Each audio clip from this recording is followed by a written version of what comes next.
Mahiwaga nga matipapakalo! Pag-usapan natin ngayon, ang pinagmulan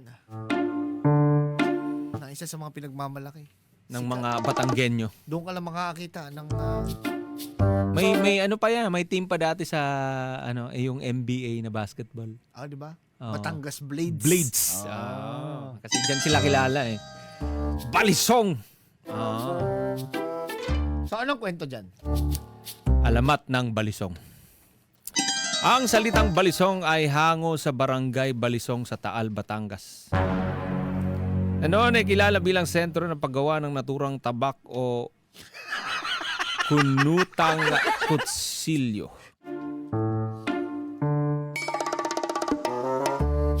So, Papa Jepoy, may isa pang etymological na paliwanag. Ang balisong ay maaaring nagbula sa Tagalog na baling, sungay. Literal na Balingsungay! Okay. literal na piko o natuklaw na sungay. Dahil ang hawakan noon ay gawa sa karabaw o kalabaw o deer horns. Ayon sa mga oral na alamat, nagsimula ang balisong sa Pilipinas noong mga 18 or 800 AD at ginagamit bilang pambihirang gamit sa araw-araw at pambalik loob na depensa. Kakaiba rin kasi yung disenyo ng balisong no? Baling sungay, doon pala nanggaling ang galing.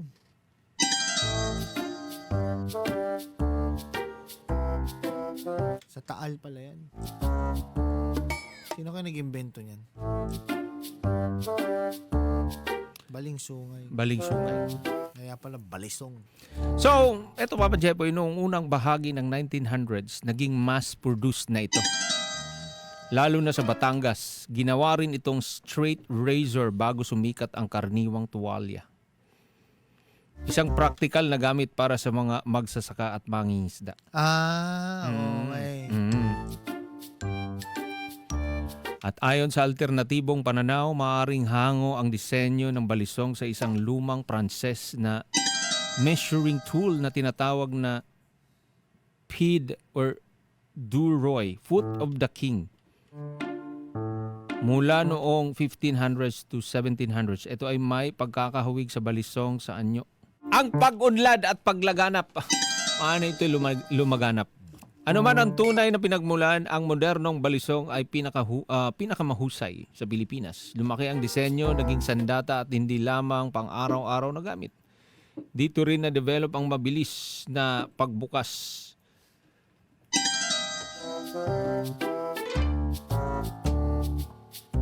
Gamit ang isang kamay o flipping. Alam ko na yung purpose. Ah. Kasi nga, sa mga farmers, may dala yan. May dala sa kaliwa. Or mangingisda, may dalang lambat, may tatali. So, ang purpose ng balisong, siyempre pag itak, malaki. Di ba? Malaki ang dala mo lagi. Ngayon, kunwari, hindi ka naman pwede palakad-lakad, lagi may dala kang itak, di ba? Yes, kasi yung mga itak bulky yun, mahaba. Ngayon, ang ginawa nila, mas handy. So, yung ginawa nila ngayon, mga farmers, mga mangingisda dyan sa Batangas, gumawa sila ng functional na blade. Kaso nung unang panahon, Papa Jepoy, medyo sumasablay sila dahil nga, di ba? Na pwedeng gamitin ng isang Ang kamay. dami nilang hawak. Minsan kasi, pag tupi nila dun sa, minsan yung iba napuputulan kasi hindi nila na... Kamali sila. Tatama! Tama! Naputol. Sumasablay. So, nung panahon ng World War II, Papa Jepoy, dinala ito ng mga sundalong Amerikano mula sa Pilipinas. Kaya nakilala ito. Kaya nga functional nga kasi may hawak ka sa kaliwa, kailangan mo ng blade sa mabilis na paraan, matalas, kayang gamitin ng isang kamay, kaya mong ibalik sa cover ng isang kamay, balisong. Okay, tama.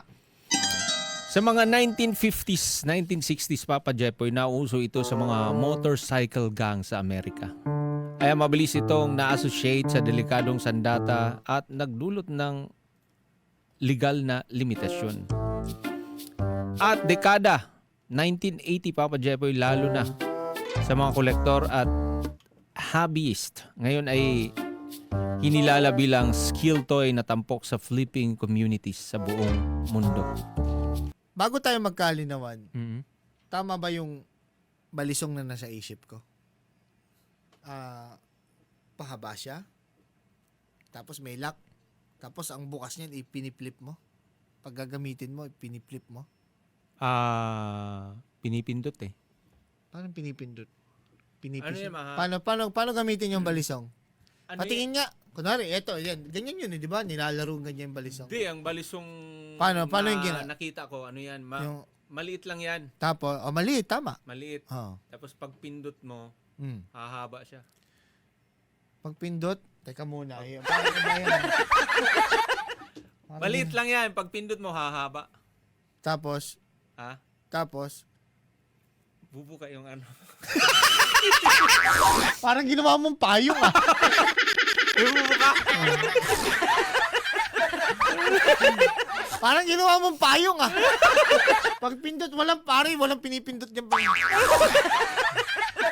I-drawing mo nga.